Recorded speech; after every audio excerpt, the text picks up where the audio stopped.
A little warmed up Nice. here during the last round. I think we saw this last week too, where the rails just took a little bit of time to get warmed up as far as Scooby was concerned.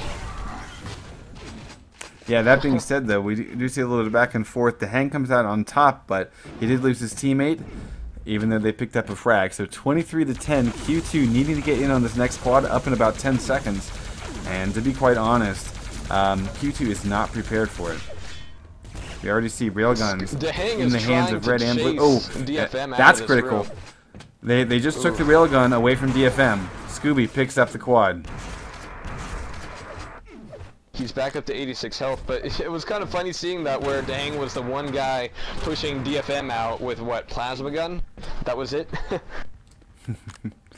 Yeah. Well, 10 frag difference here. 5 minutes in, we have the first quarter done. Scooby eating a rail at 10 health, but he's going to be taking down KGB. And every frag here counts as they need desperately to close up that gap. Now we're going to take a look. To Hang spent the time to go stock up. He's got both Mega and Red, and I kind of disagree with that. I kind of disagree that they gave everything to one guy.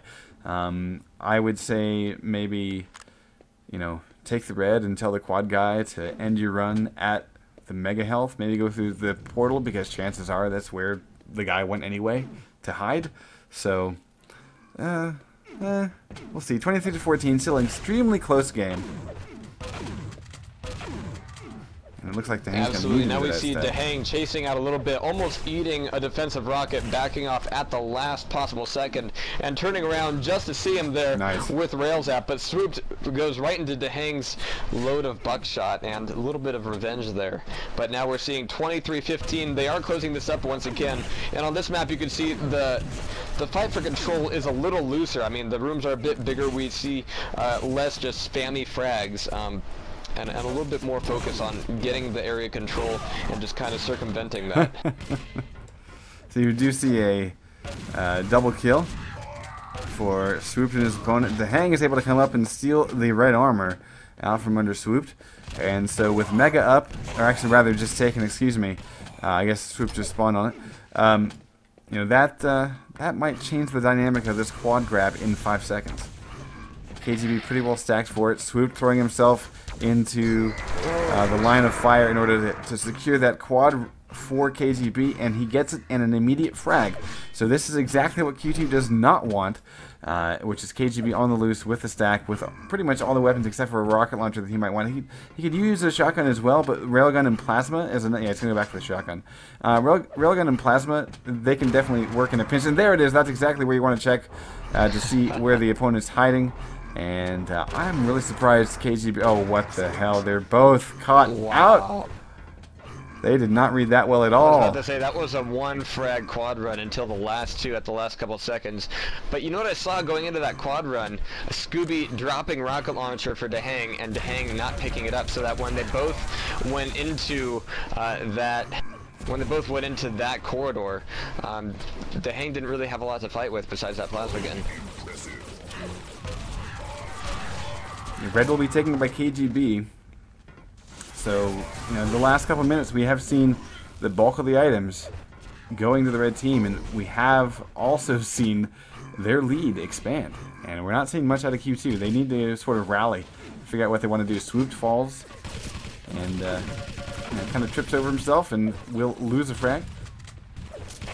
Hang, trying to hold on to red. Is going to be entering a cesspool here, and that rail with a follow-up by shotgun is going to be taking them down. And you know, both the Hang and Scooby were there in the red armor room, but as you noticed, they did not have Jack Diddley or Squat to really fight with, other than the machine guns. And in like 4v4 TDM, especially on this map, then yeah, that could be a big deal. But with only 2v2, not so much. Well, it's 2v2 plus split fire.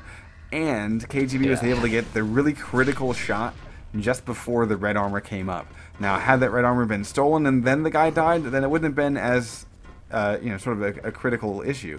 Because then I would say maybe in that instance, Q2 won. But not the case. KGB gets yet another quad. Leroy Jenkins the quad and gets shut down in the face by a rail from KGB, and it looks like he's just going to be going on a rampage here, and definitely using this to maintain control of the red armor, or at least making sure that his teammate can get it. Yeah, 40 to 18. We have now seen the score climb, and we've seen 1 frag out of Q2 in the last minute.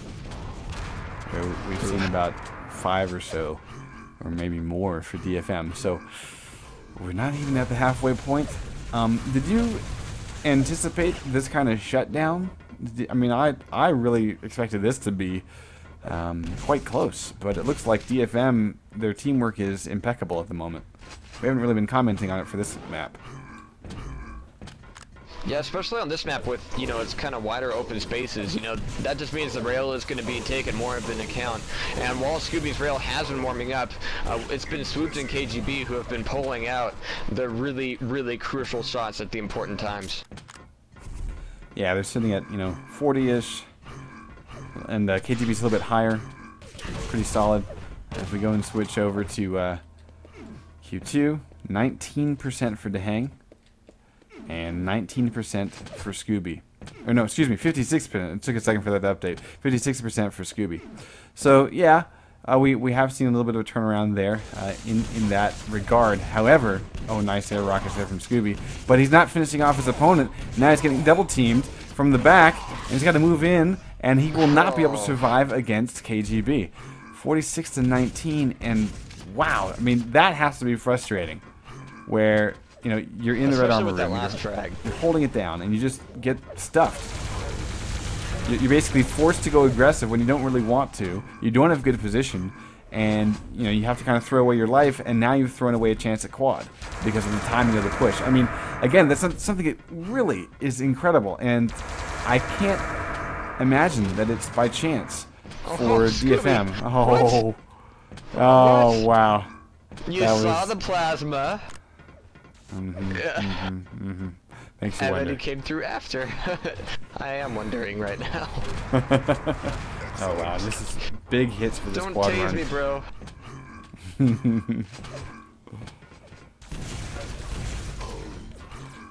Yeah, nice peek by Swoop there. He didn't get too greedy for that frag.